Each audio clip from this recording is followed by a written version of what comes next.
ऐसी cyber team तैयार की जाए, उसके बाद एक ऐसा बेस बैंक तैयार किया जाए जिसके जरिए वो जानकारों को बिठाकर खंगाल सके, सूचनाएं सेकेंड रहते जुटा सके, तभी ऐसे साइबर क्राइम पर नकेल कसी जा सके। साइबर क्राइम कहाँ से शुरू हुआ, कहाँ तक बढ़ चुका है, क्या इसकी अब जग है, बताइए आप। साइबर क्राइम, सबसे पहले मैं बताना चाहूँगा, साइबर क्राइम करने वालों की कोई उम्र नहीं है जी। वो 10 साल से लेके मैक्सिमम टीनेजर्स इसमें इन्वॉल्व हैं साइबर क्राइम में। 10 साल से लेके 28 साल 30 साल के बच्चे इन्वॉल्व हैं, जो अपने फ़ायदे के लिए, मज़े के लिए, इन चीज़ों के लिए ये क्राइम करते हैं। उन्हें पता नहीं होता, कई को ये तक नहीं पता कि हम क्राइम कर रहे हैं जी। एंड इसका नुकसान हमें विभिन्न तरीक़ों से भुगतना पड़ता है, जिसकी जैसे कि आप ऐसे एक छोटा सा एग्जाम्पल दें कि कई एक केसेज आए थे अक्टूबर 26 नवंबर को, जो हमारे देश के कुछ एक हैकर्स ने कहा था कि हम राष्ट्र के लिए पाकिस्तान की साइट हैक कर रहे हैं, लेकिन रिवर्ट में हमें सीबीआई की साइट हैक हो गई हमारी।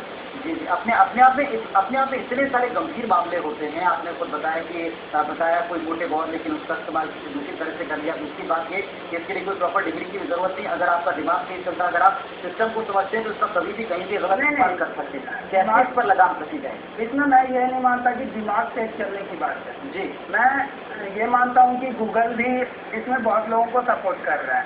जैसे गूगल पे अगर आप how to hack a website search कर लें, सिर्फ ये क्वेरी डाल दें तो आप मैक्सिमम सर्वर्स के डाटाबेस में जा सकते हैं। जी, ना सिर्फ इंडिया के, वर्ल्ड के कई एक ऐसे सर्वर्स हैं जो सिर्फ इस क्वेरी से सर्च हैक किए जा सकते हैं। तो ऐसा मानना कि उनके पास बहुत ज़्यादा दिमाग है जिनकी वजह से ऐसा हो रहा है, या फिर वो लोग इंस्पायर हो जाते हैं गलत लोगों से। हमारी जो यंग जनरेशन है जल्दी इंस्पायर होती है साइबर क्रिमिनल्स से।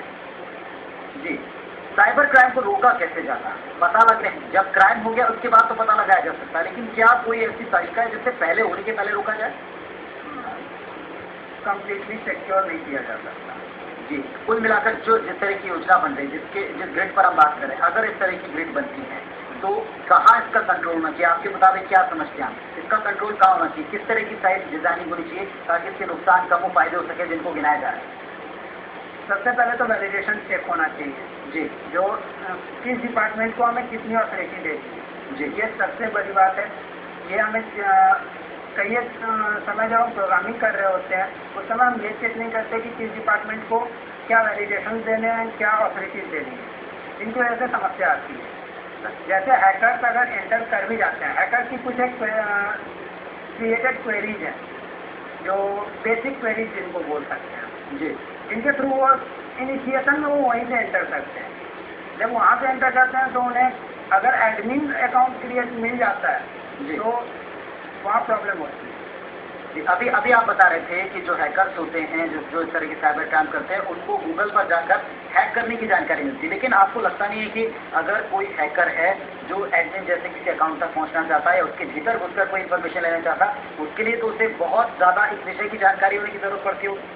हाँ, ऐसे जानकारी की ज़रूरत होती है, लेकिन गूगल में हर चीज़ मिल जाता है। जी, मैंने आपको बताया कि how to hack a website, अगर आप सिर्फ इतना सर्च कर लें, और या फिर how to hack a website सिर्फ इतना सर्च कर लें, आपको एक मात्र ब्लॉग मिल जाएगा। कई एक ऐसे ब्लॉग्स हैं जो पूरी की पूरी इंफॉर्मेशन की डेमोन्स्ट्रेशन के साथ साइट के लिंक देकर ये बताया गया है वहाँ कि कैसे इस साइट को डिटेक्ट करना है, कैसे इन साइट्स में एंटर करना है। जी, अपने आप में तो जानकारी किस लेगी, लेकिन क्या ऐसी साइट्स के ऊपर लगाम कसनी भी जरूरी है, या आप समझते हैं क्या? हाँ, ऐसी साइट्स के ऊपर लगाम कसना बहुत ज़रूरी है।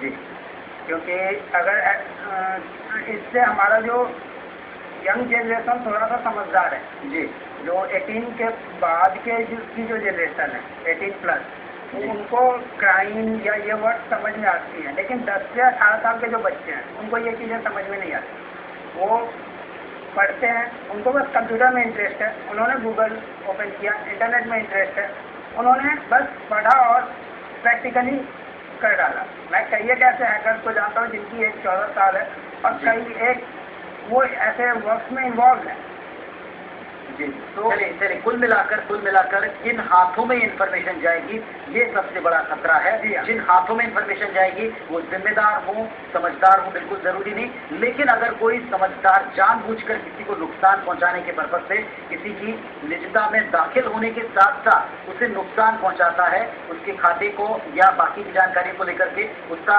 करियर चौपट कर सकता है, ये तमाम सारे खतरे हैं जो शायद इस ग्रिड के साथ जुड़े। बहुत बहुत शुक्रिया, आप हमारे साथ आए, तमाम जानकारी को आपने हमारे साथ शेयर किया, हमारे दर्शकों को बताया।